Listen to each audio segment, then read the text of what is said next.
le savez évidemment, il y a 45 ans, la loi Veil légalisant l'avortement a été adoptée en France. Et à cette occasion, les sociétaires, Anna, de la Comédie Française ont monté un spectacle qui met quoi? Qui met en avant cette loi, les conséquences qu'elle a eues sur les femmes. Alors c'est un petit peu plus en amont que la loi Veil, justement. Ça retrace toute l'histoire. C'est encore une excellente idée d'Éric Ruff, qui dirige la Comédie Française. Il a donné la scène du théâtre du Vieux Colombier à une jeune auteure-metteur en scène qui s'appelle Pauline Bureau et qui s'est penchée sur le fameux procès de Bobigny. Je vous rappelle un petit peu le contexte. On est en 71. Un jeune homme est arrêté pour un vol de voiture. Il dit au policier, si vous me relâchez, je vous donne le nom et l'adresse d'une jeune fille qui s'est fait avorter. Parce qu'à l'époque, c'était possible. Et vous voulez le clou de l'histoire? C'était possible de dénoncer. Ah bah oui, d'abord, il était au courant parce qu'il était le violeur. Mais ça, voilà, c'est magnifique. Donc cette jeune fille se retrouve arrêtée par la police, de même que sa mère, quelques jours plus tard. C'est le point de départ du procès de Bobigny, qui va tant secouer les esprits que la loi Veil pourra voir le jour 2 ans plus tard. À la barre défilent, c'est un procès tribune, hein. À la barre défilent des gens comme Michel Rocard, qui travaillait sur le projet de la loi déjà, Simone de Beauvoir, enfin, tout le monde vient soutenir Gisèle Halimi, qui défend la très jeune accusée, parce que je ne vous ai pas dit qu'elle avait que 16 ans. Voilà, donc et elle encourait 5 ans de prison. Voilà, il était temps que cette loi passe. Juste un petit chiffre. 5000 femmes mouraient à cette époque-là, tous les ans, juste en France. Par an. Par an. Donc, depuis la loi Veil, ça fait 250 000 femmes qui ont été sauvées par cette loi. Je dis ça, je dis rien, autant s'accrocher à ça. 7 sociétaires, 2 comédiens invités, ils sont tous fabuleux. Parmi eux, Daniel Lebrun, qui, figurez-vous, faisait partie des 343 signataires, vous savez, des fameuses manifestes des 343 qui avaient déclaré que ce soit vrai ou pas, je me suis fait avorter et c'est comme ça.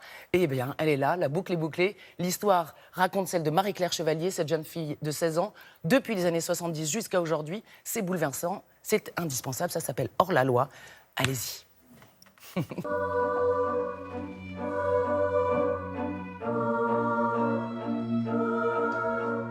Dans ce lieu qui est chargé d'histoire, j'avais envie de raconter une page de l'histoire des femmes. Et l'histoire de Marie-Claire Chevalier, que j'avais découvert peu de temps avant, s'est assez vite imposée. J'ai eu l'impression que c'était une façon de raconter en même temps une histoire intime et en même temps une page importante de notre histoire à tous. Dans cette salle, on est au plus proche des émotions des acteurs et en même temps, il y a plein de possibilités de changement de décor, de traitement du son. Moi, j'avais aussi envie de développer un univers visuel et un univers sonore et quelque chose qui nous emporte dans la fin des années 60, le début des années 70. Monsieur Rocard, que pouvez-vous nous dire sur Madame Chevalier? Monsieur le Président, je ne connaissais pas Madame Chevalier. Vous vous apprêtez pourtant à témoigner, Monsieur Rocard. Or, témoigner, je vous le rappelle, c'est dire ce que l'on sait sur des faits ou des personnes que l'on connaît. Tout à fait. Cette histoire-là, elle est importante pour tout le monde, aussi bien les femmes que les hommes. Et dans le travail, ça s'est révélé vrai. Je trouve que chacun des acteurs met beaucoup de lui et que le spectacle leur doit énormément. Je voyage presque tous les jours avec Madame Chevalier. Nous sommes voisines. En voyageant, nous bavardons. Je connais pas Madame Bambuc. Je l'ai jamais vue. C'est la première fois que je la vois ce soir, on n'est pas un gang. Vous avez donné une adresse. Vous avez pris un risque. C'est du théâtre, nous on joue plusieurs rôles. Moi j'interprète une amie qui est dans le réseau. Et comme elle dit, c'est pas un gang, c'est-à-dire c'est une copine de la RATP et qui a son franc-parler. Et d'autre part, je fais Simone de Beauvoir. Mademoiselle Chevalier, s'il vous plaît. Je vous écoute. Au bout de 3 semaines, j'ai eu des troubles. J'ai averti ma mère et on est allé voir un médecin qui lui a dit que j'étais enceinte.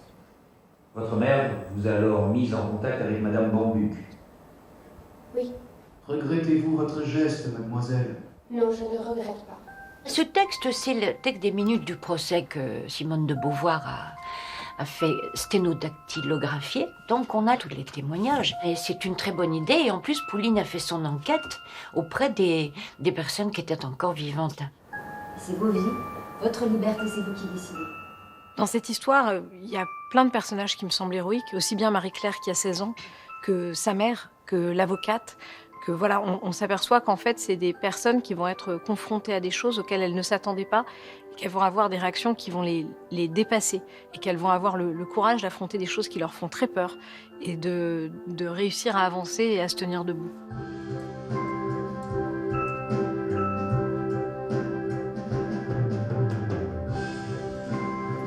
très belle distribution, Anna, et on adresse nos félicitations à Danielle Lebrun, qui est une extraordinaire comédienne qu'on adore. Magnifique, incroyable. Et alors oui, jusqu'au 7 juillet au Théâtre du Vieux-Colombier, foncez voir ça. Ce sont les minutes du procès, le témoignage de Marie-Claire Chevalier elle-même. Tout est vrai, c'est magnifique, ils sont fabuleux, la Comédie Française. Et ça s'appelle Hors la loi. Hors la loi.